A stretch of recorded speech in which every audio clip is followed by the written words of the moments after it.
News वार्ता express में आपका स्वागत है। जालौन पचोकरा विश्व प्रसिद्ध श्री राम कथा के गायक साकेत वासी स्वामी राजेश्वरानंद सरस्वती महाराज का जन्म महोत्सव उनकी जन्मभूमि जालौन जिले के ग्राम पचोकरा में मनाया जा रहा है, जिसमें देश के उच्च कोटि के विद्वान एवं साहित्यकारों का सम्मान भी किया जा रहा है।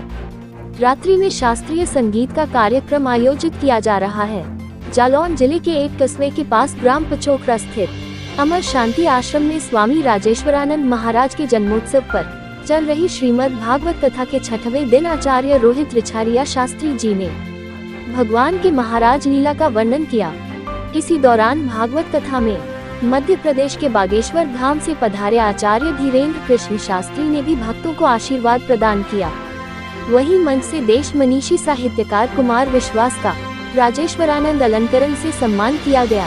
रात्रि में शास्त्रीय संगीत के कार्यक्रम में बनारस से पधारे पद्मभूषण पंडित छन्नू लाल मिश्र के शिष्य इंद्रेश जी का गायन हुआ। इनके साथ हारमोनियम पर संगत प्रमोद दास जी अयोध्या एवं तबले पर संगत पीयूष शर्मा ने की। इसके अलावा राधेश्याम नागर शिवपुरी का गायन, तबला पर गोविंद नागर ने अपनी भावपूर्ण प्रस्तुति दी। इस दौरान देश के विभिन्न अंचलों से आए साधु महात्मा एवं कलाकार उपस्थित रहे। पूज्य महाराज राजेश्वरानंद सरस्वती के पुत्र एवं अमर शांति आश्रम पचोकरा के महंत पंडित गुरु प्रसाद शर्मा ने बताया कि महाराज जी के जन्म उत्सव पर उनकी प्रेरणा से यह कार्यक्रम किया गया और आगे भी यह भव्यता से चलता रहेगा। न्यूज वार्ता एक्सप्रेस की रिपोर्ट, सरजू शरण पाठक। पूज्य साकेत वासी स्वामी राजेश्वरानंद जी महाराज के पुत्र एवं शांति आश्रम पचोकरा के महंत श्री गुरु प्रसाद शर्मा जी के द्वारा पूज्य महाराज जी की स्मृति में उनका जन्म महोत्सव मनाया जा रहा है। इस संबंध में पूज्य महंत जी से दो शब्द पूछना चाहते हैं। महाराज जी का जन्म महोत्सव पहली बार मनाया जा रहा है क्या? सबको सादर जय श्री राम। मैं महंत गुरु प्रसाद पचोकरा धाम। जैसा कि आदरणीय पाठक जी के प्रश्न में ही आप लोगों को पता चल गया होगा कि पूज्य सदगुरुदेव भगवान की पावन स्मृति में उनके भव्य जन्मोत्सव का यह कार्यक्रम है।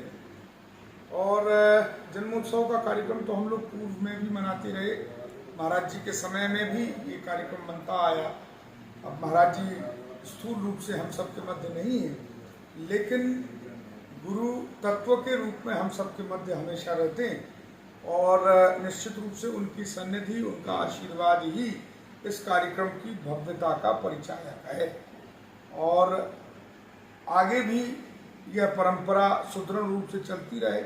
तो व्यवहारिक कुछ चीज़ें हैं, जैसे पूज्य महाराज जी की समाधि स्थल का भवन निर्मित हुआ है, जो हमेशा के लिए चिरकाल तक के लिए तैयार हो गया है, जिसमें न तो कभी आंधी पानी किसी प्रकार का कोई भय किसी भी व्यक्ति को रह सकता है। आराम से सानंद उस हॉल के नीचे बैठा जा सकता है और हमेशा अनवरत सत्संग चलता रहे, ये व्यवस्था यहाँ पर की गई। उसी व्यवस्था के लोकार्पण को मूल में रख करके पूज्य महाराज जी का जन्मोत्सव हम लोग मना रहे हैं।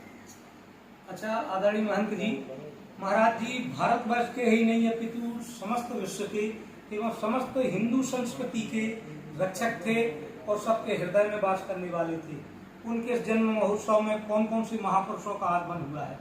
जैसा कि आपने कहा कि सनातन संस्कृति के लिए महाराज श्री एक वरदान के रूप में रहे, जिन्होंने गूढ़ से गूढ़ रहस्य, गूढ़ से गूढ़ और दुरूह भाषा में लिखे हुए ग्रंथों का बड़ी सरल और सहज भाषा में निरूपण किया।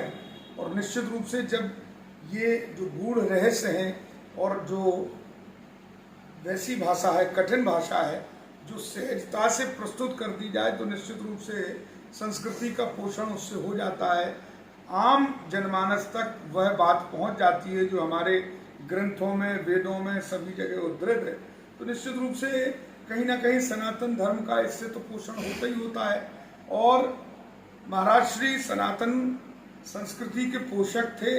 इसको ध्यान में रखते हुए वर्तमान काल में सनातन और हिंदू के युवा आदर्श के रूप में विश्व में विख्यात हैं, ऐसे पूज्य संत श्रद्धेय आचार्य श्री धीरेन्द्र कृष्ण शास्त्री जी महाराज, जो बागेश्वर धाम के पीठाधीश्वर हैं और पूज्य बालाजी के हनुमान जी महाराज के सिद्ध साधक हैं, उनकी उपस्थिति हुई।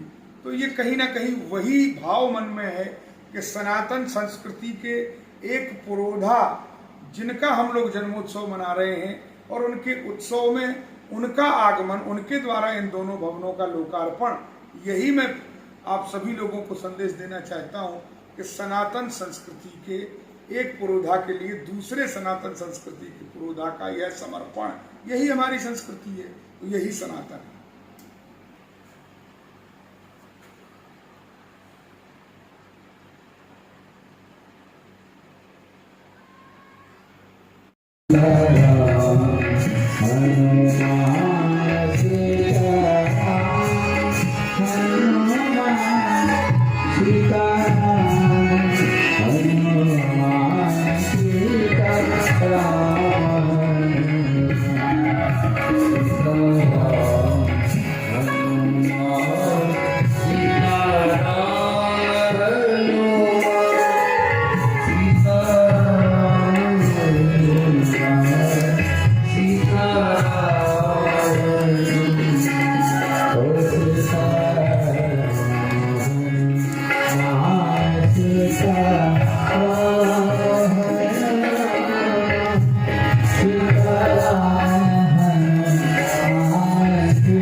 अपने शहर की खबर देखने के लिए न्यूज़ वार्ता एक्सप्रेस चैनल को सब्सक्राइब करें।